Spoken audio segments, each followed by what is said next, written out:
Добар ден, почитувани, ова е стартот на магазинот за родителство 0+ месеци на телевизија Телма. Почна ниските температури, а родителите веќе не им дозволуваат на децата да излегуваат надвор и да си играат, плашејќи се да не настинат. Игралиштата и малкуте паркови што ги имаме се полупразни, а децата престојуваат или дома или пак во игротеки. Кој е главниот виновник за настинките? Дали студеното време или пак престојот во затворени, затоплени простории? Дали децата треба да излегуваат надвор кога времето е студено, дали воопшто има некаков бенефит од студеното време во детска возраст, е темата на која што денеска ќе разговараме со доктор Александар Сајковски, специјалист по педиатрија од Аџибадем Систина. Добре дојдовте повторно во емисијата. Благодарам на поканата, ги поздравувам сите ваши гледачи и ова е тема која веројатно со децении е вака тема за која што дискутираме, да кажем, во педиатриските амбуланти. Че мојот најкраток прв одговор е да, носите ги децата надвор. Секад имат различни ставови по односно ова прашање. Во скандинавските земји децата, малите деца и бебињата кои што се добро облечени, престојуваат надвор во количка, па дури спијат или во дворовите или пред кафулињата. Родителите пијат кафе на топло, но бебињата спијат на отворено.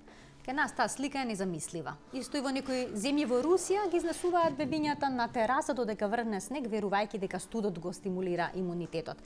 Дали е оправдан стравот од студот кај нас? Има ли бенефит? Еве, веќе одговоривте, да, но дали зошто има толкав страв од студот кај нас? Тоа е моја прва препорака, дека вистина е така и дека децата треба да се изнесат надвор, доказ е дека, знаете, кога ќе го изнесете, прво два факта.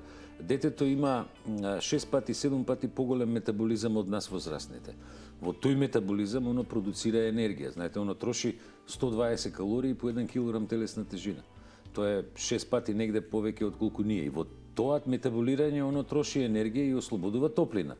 Тоа ослободување на топлина мора да се лади површината на кожата. Тоа е прво основно правило во педиатријата, едно од основни лекции. Меѓутоа, второ, кога вие детето ќе го изнесете надвор, има неколку механизми и возрастните исто, меѓутоа по принцип има неколку механизми по кои што делува ладното многу интересно. Прво што се случува, бидејќи кога ќе го изнесете надвор ладно, прво се стегаат малку крвните садови на периферијата, односно се појачува циркулацијата на крвта, се ослободуваат некои хормони како што се норадреналин и адреналин, кои што ги стегаат крвните садови на периферијата, меѓутоа ги шират крвните садови натре во телото, на ниво на срце, на мозок, на јетрата и така натаму, на внатрешните органи. И тоа е само за да се одржи температурата на површината, меѓутоа кога тие хормони ќе се ослободат, детето влага во една условно да ја речам малку полустрес состојба, нели? Тогаш се активира имунолошкиот систем.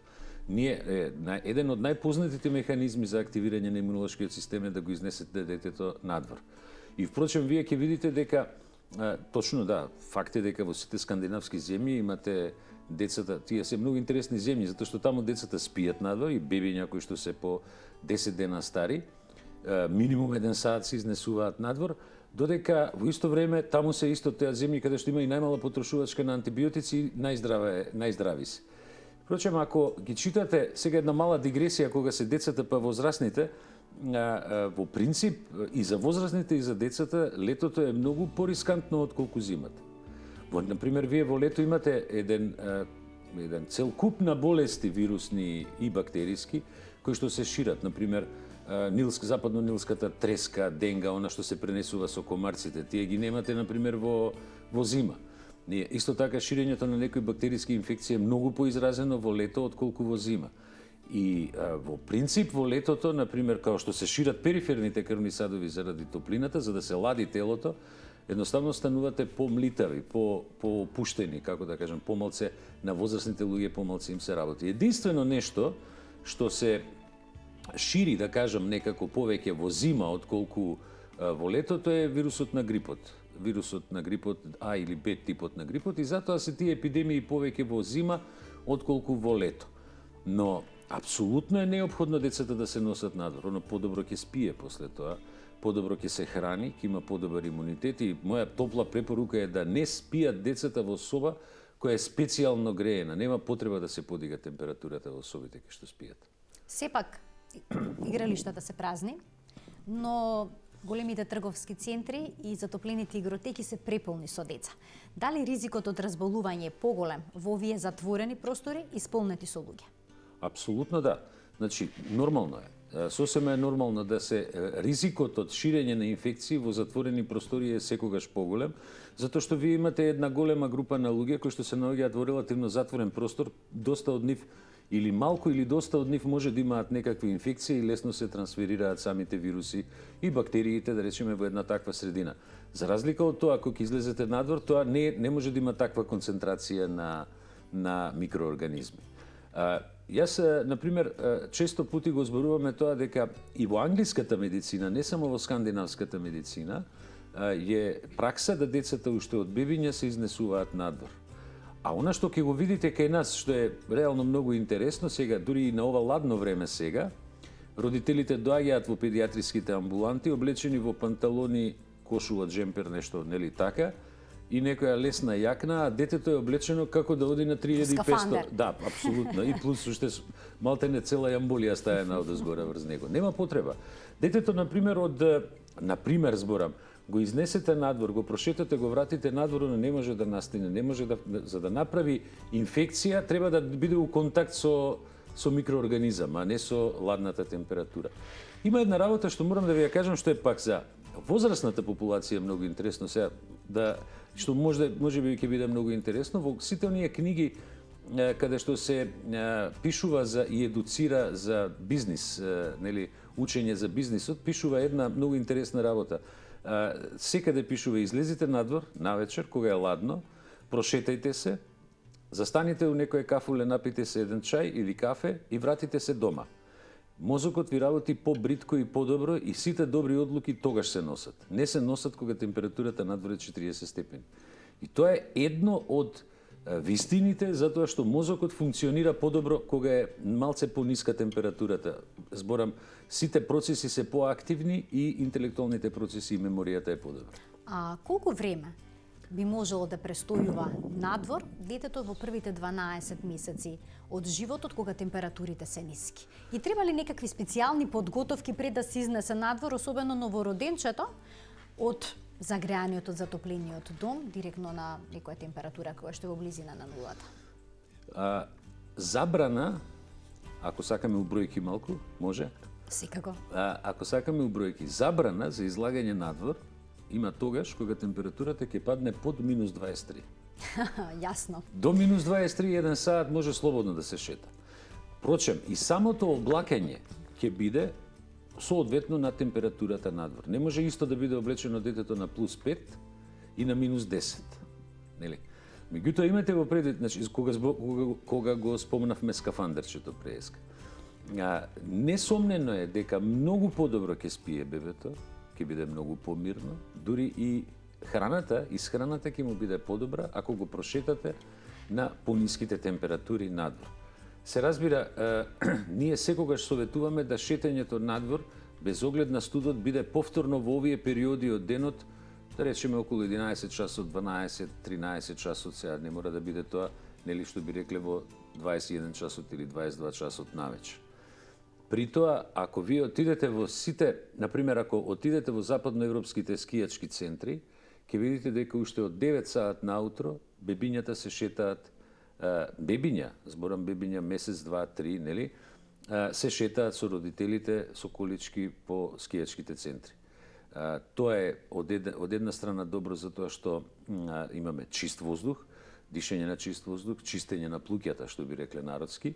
Од друга страна, метаболизмот се менува во смисол на, нели, заради зголемената циркулација на периферијата, се убрзува малку метаболизмот, организмот едноставно тежне е да ја одржи температурата на тоа ниво што треба, на 37 степени, и додека внатрешните органи пак се шират крвните садови. И имаме една многу интересна ситуација да искористливоста на хранливите материи е исто така подобра кај тие деца. Значи, кога збориме за цревниот систем. Значи, многу бенефити. Споменавте дека кај нас на плюс 5 децата се облечени како на минус 10, веќе се во скафандри, но кога е надвор студено, што треба да носат на себе? Дали е неопходно да имаат капа, да имаат шал? Бидејќи во одредена фаза од животот, кај бебињето до 12 месеци, може да се прочита некаде и дека не се препорачува да се стави шал врз носот и врз устата. Да. Шалот не е многу баш апсолутно препорачлив. За бебињата денеска, за разлика од минатото, има толку многу убава гардероба која што може да се земе. Меѓутоа, јас ги молам родителите само еден многу едноставен принцип да имаат. Значи, кога излагаат надвор, нека се погледнат себе си што облекле, и нека принцип да го применат на детето. Дури и помалку, од причина што бебето има значајно поголем метаболизам, оно што го рековме преска, дури 6 пати поголем метаболизам. Тоа ќе рече дека, например, ако температурата е надвор тука околу 0 или плюс 2, да речеме тие температури, нема потреба од носење на оние големи скафандери.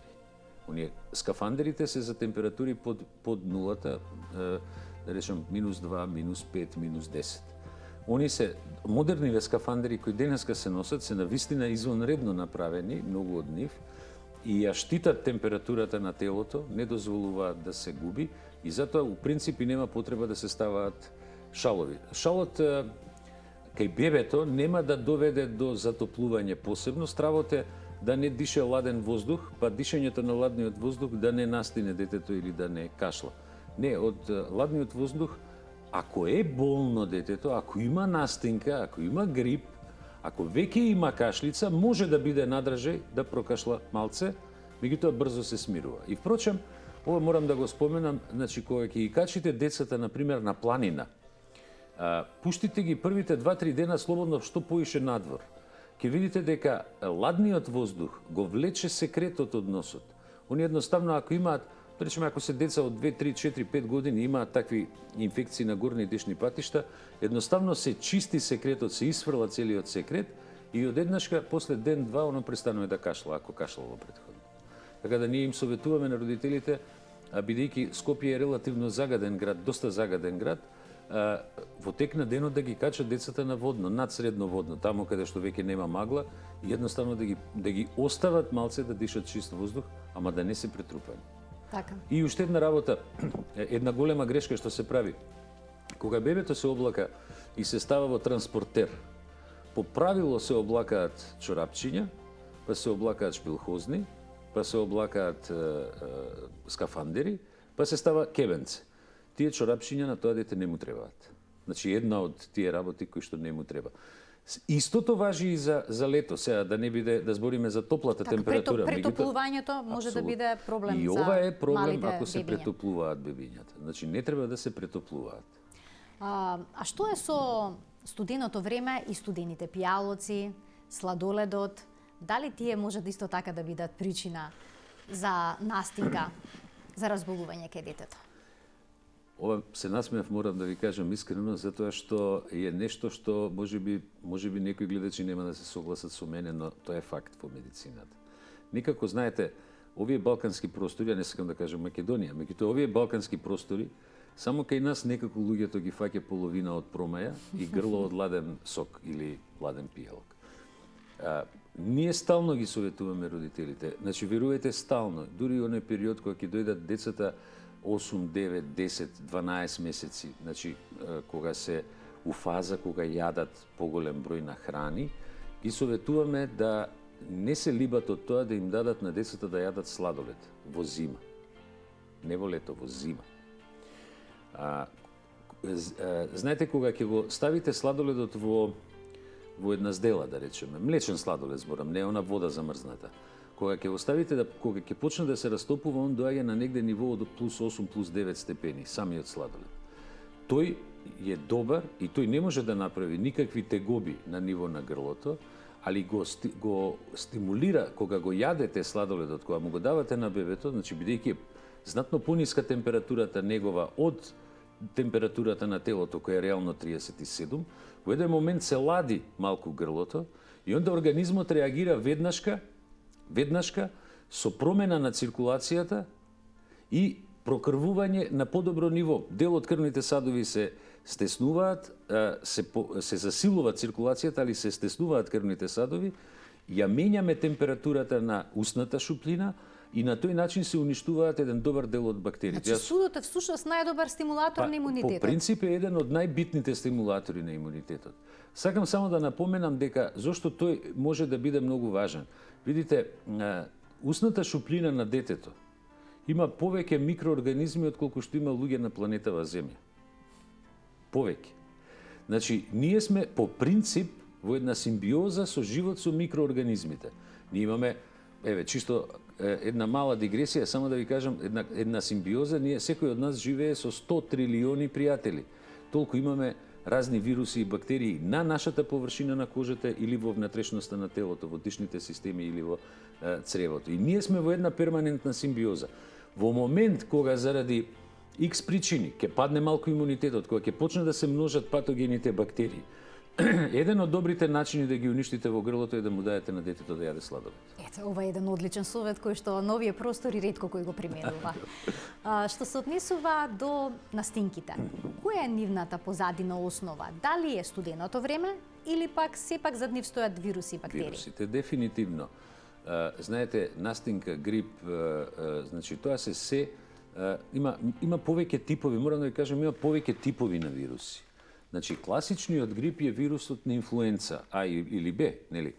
Меѓутоа има повеќе типови, има коронавирус, има риновирус кој што ги напаѓа горните дишни патишта и кој не дава голема и масивна клиничка слика, меѓутоа може да направи една блага секреција во носот, една малце умерена секреција во горните дишни патишта, лесна кашлица, па дури некогаш и покачување малку на температурата, на телесната температура. Меѓутоа, телесната температура не ја предизвикува самиот вирус врз телото, него организмот ја подига телесната температура за да се бори против вирусот. Да. Тоа е еден одбранбен, нормален одбранбен механизам и тука сакам исто да напоменам, кога веќе зборуваме за настинка или грип, кога ќе почне да се качува телесната температура, не давајте лекови за симиње на температура во првите 8 до 10 часа. Затоа што кога ќе дојде она во првите 8 до 10 часа, кога ќе се качи температурата на 38 до 38,5, тоа е стимуланс на имуниот систем на детето да ослободи повеќе од 3 милиарди леукоцити кои ќе јурнат на местото на инфекцијата, каде што е вирусот, и ќе се борат со него. Знаете, нашиот имунолошки систем реагира кога ќе препознае дека влага микроорганизам, посебно вирусите, оти вирусите живеат во носната шуплина, например, или во грлото, нели, настинка или грип, меѓутоа они влагаат и во клетките. Кога ќе препознае телото наше, имуниот систем, дека клетката е заразена со вирус, он фактички ја напаѓа клетката, ја уништува клетката и самиот вирус, тоа е оној систем боле да дадам прст него да изгубам цела рака. Меѓутоа тогаш се појавува и таа секреција, умерена кашлица, умерено покачување на температура, и тоа се све симптоми кои што се нормално очекуваат. Дали настинато дете смее да излезе надвор кога температурите се ниски? Апсолутно да, дури е и добро и пожелно да го изнесете надвор, затоа што таа промена на температура му го бустира имунитетот и автоматски го активира тој неспецифичниот дел на имунолошкиот систем со кој оно ќе се брани против инфекцијата која што веќе ја има. Не да биде детето затворено во соба каде што има 27-28 степени телесна температура, па уште да се затемнат. Знаете, порано, кога беа оние инфекции поголеми, кога имаше морбили, пред да се воведат системот на вакцинација, децата беа затварани во соба, собата затворена малтене херметички, темно, нели, да не му смета светлината, да не побрзо да помине, да е топло, у суштина тоа само ја продолжува болеста. Така. Што се однесува до она народна мудрост дека супата, топлата супа помага да се излекува побрзо настинката, дали во тоа има вистина? Па, знаете како, не е само топлата супа, не, тоа е баш она што ја викат кокошја супа. Кокошја супа, така, пилешка, чорба. Да, пилешка чорба.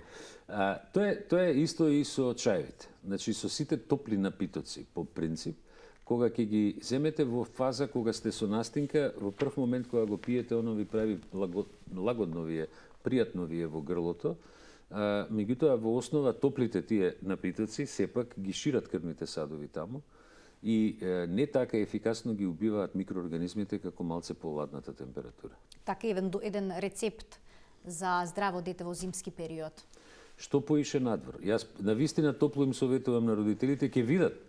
Ако научат дете, значи уште од бебе, ако го научат бебето и уште мало дете да спие во соба која не е специјално затоплена, ако го пуштат да игра надвор, тоа ќе биде поздраво бебе. Ако го држат на високи температури дома, не го изнесуваат надвор или го носат само во затворени средини, Тоа е дете кој има шанси да има повеќе инфекции. Сега проблемот со градовите во Скопје, во Македонија, по големите градови пред се Скопје, загадениот воздух. Студеното време, грејната сезона е поврзана со енормна загаденост на воздухот. Не секогаш може да се изнесе детето надвор.